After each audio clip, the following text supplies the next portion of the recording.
Welcome to Samba Samba. Enjoy the video. You're starting immediately. Make sure your iPhone 12 runs the latest iOS and has at least a few gigabytes free.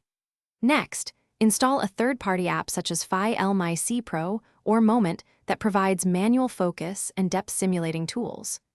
Once installed, open Settings and grant camera and microphone access.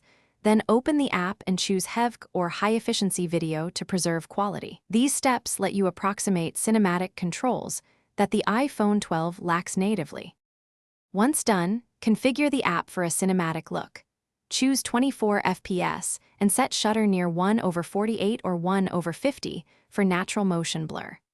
Manually set focus and lock exposure, then lower ISO and select a wider field of view or add a portrait-style lens if available to soften background. Make sure focus peaking is on so you can see edges in focus, and practice touch and drag or the app's automated rack focus tool to move attention smoothly between subjects. Now record your shot.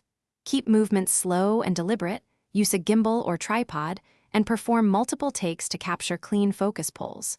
Once recorded, import footage into an editor like LumaFusion or the app's internal editor to add simulated depth blur, color grade, and stabilize. If focus jitters during recording, make sure autofocus is disabled and rely on manual focus with peaking. If highlights clip, lower exposure or enable ND filters. These final steps create a convincing. Thanks for watching. Consider subscribing if we helped you.